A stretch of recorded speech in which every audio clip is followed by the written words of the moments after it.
Hello बच्चों, तो चलिए इस प्रश्न को पढ़ते हैं। यदि साइन थीटा बराबर 15/17 व कॉस फाई बराबर 12/13, जहां थीटा व फाई प्रथम चतुर्थांश में आते हों, तब निम्न के मान ज्ञात कीजिए।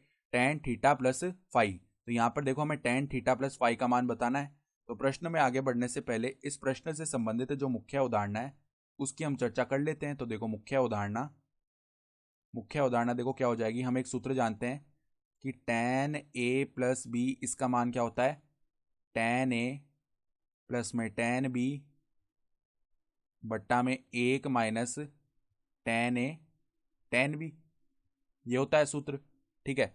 तो अब अगर हमें मान याद करना है टेन थीटा प्लस में फाई का, तो यहाँ पर देखो इसका मान क्या होगा? टेन थीटा प्लस में टेन फाई बट्टा में एक माइनस टेन थीटा गुणा में टेन फाई, ये होगा इसका मान।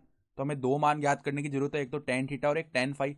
तो सवाल में देखो हमें साइन थीटा का मान बताया हुआ है 15/17 है, और कॉस फाई का मान बताया हुआ है 12/13 है। ठीक है। और बताया हुआ है कि थीटा व फाई जो है प्रथम चतुर्थांश में आते हैं। तो प्रथम चतुर्थांश में जितने भी त्रिकोणमितीय फलन है सभी धनात्मक ही होते हैं। ठीक है। तो यहाँ पे देखो साइन थीटा क्या प्रदर्शित करता है? किसी समकोण त्रिभुज में अगर ये कोण थीटा हो गया तो जो लंब बट्टा कर्ण का अनुपात है उसको प्रदर्शित करता है। तो अगर लंब 15 है, कर्ण 17 है, तो पाइथागोरस प्रमेय से हम आधार निकालेंगे तो वो कितना आएगा हमारे पास में? 8 आएगा। क्योंकि देखो 15 का वर्ग होता है 225 और 8 का वर्ग होता है 64। तो 225 में जब हम 64 जोड़ेंगे तो 289 आएगा। और जो 17 का वर्ग होता है वो भी 289 होता है। तो यहाँ से पाइथागोरस प्रमेय लग रहा है। और ये जो आधार है ये कितना आ गया? 8 आ जाएगा इसके लिए। ठीक है। तो अगर हम यहाँ से टेन थीटा लिखना चाहें तो टेन थीटा किसके बराबर होता है? लंब बट्टा आधार का अनुपात, यानी कि लंब बट्टा आधार होता है तो 15/8 हो गया। ठीक है। फिर देखो इसी प्रकार अगर हम फाई के लिए लिखें तो कॉस फाई दिया हुआ है, तो ये जो कोण है ये फाई हो जाएगा। अब किसी भी समकोण त्रिभुज में जो कॉस फाई है वो क्या हो जाएगा? आधार और कर्ण का अनुपात।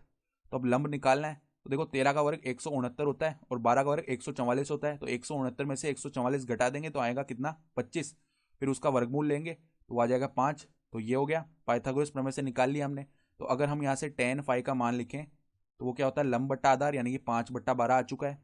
तो अब देखो अगर हम टेन थीटा प्लस में फाई इसका मान लिखना चाहें तो क्या होगा? देखो टेन थीटा का मान हम निकाल चुके हैं, 15/8 है। तो यहाँ पे देखो 15/8 प्लस में जो टेन फाई है उसका मान 5/12 है। तो 5/12 बट्टा में देखो एक माइनस 15/8 गुणा में आ जाएगा 5/12। अब इसका मान निकालना है हमें। तो यहाँ पे देखो लैसा लेंगे तो छिण में आ चुका है। फिर 12 ऊपर गुणा होगा 15 से, प्लस में यहाँ पर देखो फिर क्या हो जाएगा? 12 यहाँ पे 8, तो 8 गुणा होगा ऊपर 5 से, तो 8 गुणा 5 आ जाएगा। बट्टा में देखो यहाँ पर छिण में माइनस में आएगा 15 गुणा 5 75 हो गया। बट्टा में क्या आ जाएगा? बट्टा में 8 गुणा 12 यानी कि छिण में, तो छिण में से छिण में विभाजित हो जाएगा। तो अब देखो 12 को हम 15 से गुणा करेंगे तो 15 दूनी 30 होता है, 3 हासिल चला गया, 15 एकम 15 और ये तो 180 आ चुका है। प्लस में 8 पंजे 40, बट्टा में देखो छिण में माइनस में 75 करेंगे तो ये कितना आ जाएगा हमारे पास में? ये आने वाला है 21। ठीक है। तो ये कितना बन जाएगा? 220 बट्टा में 21, ये बनेगा। ठीक है। तो यहाँ पे देखो हमने क्या किया है, हमने किसका मान याद कर रहे हैं? टेन थीटा प्लस फाई का ही तो मान याद करें, तो यह आ जाएगा 220 बट्टा में 21, और यही हमारा उत्तर हो गया। तो आशा करता हूँ कि आपको ये प्रश्न समझ में आया होगा। धन्यवाद।